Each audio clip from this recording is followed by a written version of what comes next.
Als nächstes, dabei beziehe ich mich auf den Entwurf, damit meine ich natürlich den Food Forest. Verdammt!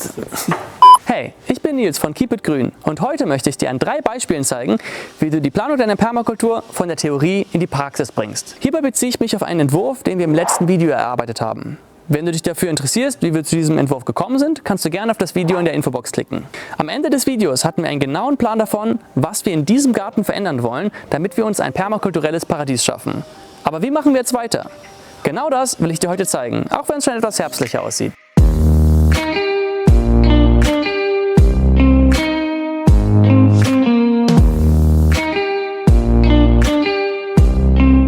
Zunächst müssen wir wissen, womit wir anfangen. Es bringt überhaupt nichts, jetzt Sträucher da zu pflanzen, wo später noch der Bagger her muss. Danach werde ich an den Beispielen zeigen, was wir für die Umsetzung brauchen, was das Ganze kosten kann und was wir mit ein paar schlauen Tricks kostengünstig selber machen können.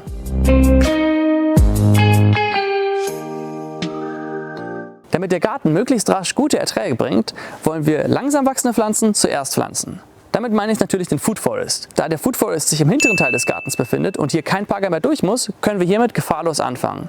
Außerdem ist es gerade Herbst, das passt für die Pflanzung von Obstbäumen ideal. Jetzt geht es darum, für deinen Food Forest die richtigen Obstbäume auszusuchen. Allerdings solltest du dabei auch schon im Kopf haben, welche Büsche und Sträucher du pflanzen möchtest. Da diese jedoch schneller wachsen, können wir sie im ersten Schritt außen vor lassen. Hierfür gibt es zahlreiche Vergleichsseiten, die dir helfen, für deinen Garten die richtigen Obstbäume zu finden. Ich muss ganz ehrlich sagen, in der Vorbereitung zum Video habe ich mich einige Stunden auf diesen Vergleichsseiten verloren. Wir haben dazu auch einen Link in der Videobeschreibung.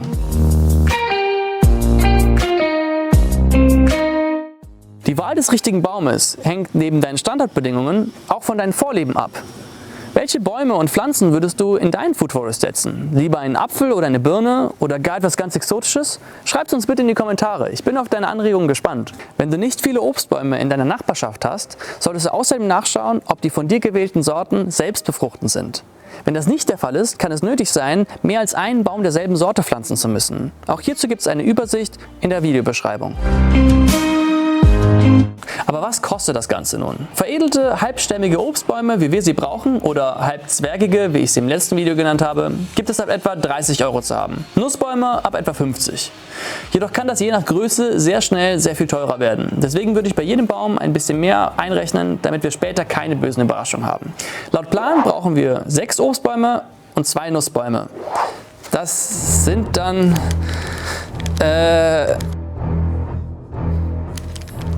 ungefähr 300 bis 350 €.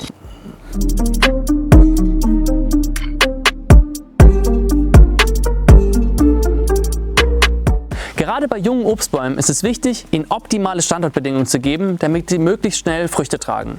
Deswegen solltest du möglichst viel und möglichst früh mulchen. Wenn du genau wissen möchtest, wie das geht, kannst du gerne in unsere Podcast-Folge dazu reinhören oder in unserem Ratgeberartikel dazu nachlesen. Beides ist wie immer in der Videobeschreibung. Das Material selber natürlich auch noch. Sie isoliert und schützt somit diesen Boden, puffert das Ganze so ein bisschen ab vor extremen Temperaturschwankungen. Ne? Also wenn es dann doch mal... Natürlich ist es auch möglich, sich Bäume selbst aus Samen anzuziehen. Das hat jedoch einige Nachteile. Zum einen dauert es sehr lange, bis der Baum groß ist, und zum anderen ist es immer eine Überraschungskiste, weil wir nie genau wissen, was jetzt am Ende rauskommt. Da der Baum nicht veredelt ist, wissen wir nicht mal, wie groß er überhaupt werden wird. Daher würde ich dir raten, in den sauren Apfel zu beißen und vorgezogene Setzlinge zu kaufen.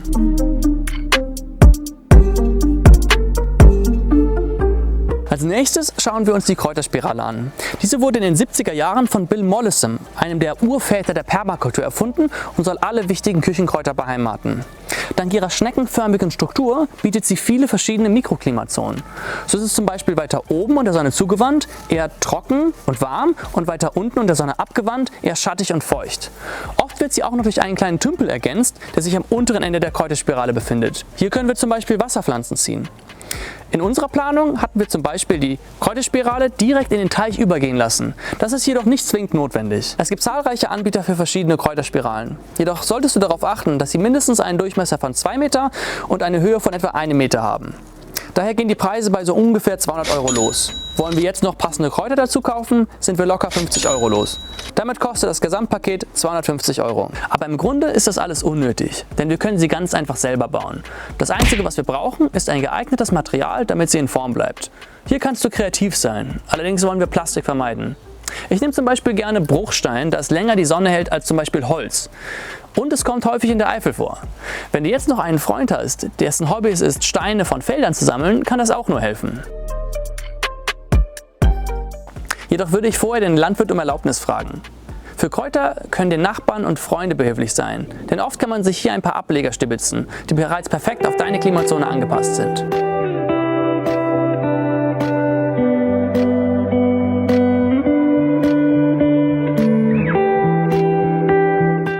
Als letztes schauen wir uns das Hochbeet an. Kaum etwas ist so populär geworden in den Gärten wie das Hochbeet. Und dementsprechend gibt es unzählige Größen und Ausführungen zu kaufen.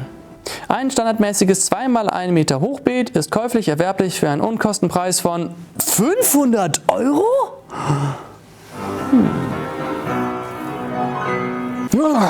Aber das ist ja alles unnötig. Denn genau wie bei der Kräuterspirale können wir auch hier alles selber machen. So zum Beispiel dieses Hochbeet. Für etwa 100 € wurden Bretter, Schrauben und ein Gitter gegen Wühlmäuse im Baumarkt gekauft und an einem Nachmittag zusammengefügt. Wer komplett auf gekaufte Materialien verzichten möchte, kann es auch wie Franz machen. Ja, ich erzähle euch noch ganz kurz, wie ich mein Hochbeet aufgebaut habe. Die Grundfläche beträgt dabei etwa 1x1 Meter. Das Hochbeet besteht zum Großteil aus ineinander geflechteten Haselnusszweigen. Der Vorteil ganz klar auf jeden Fall der Preis und auch der Aufbau ist nicht allzu kompliziert.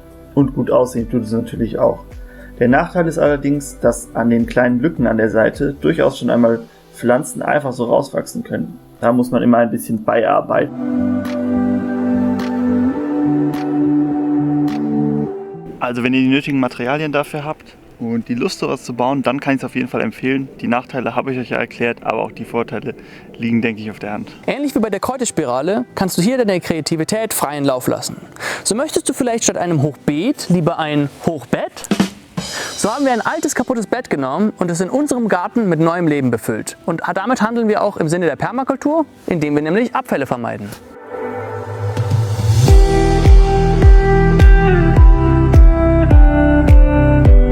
Doch jetzt bist du dran. Was kannst du in deinem Garten noch alles selber bauen? Schreib's uns gerne in die Kommentare.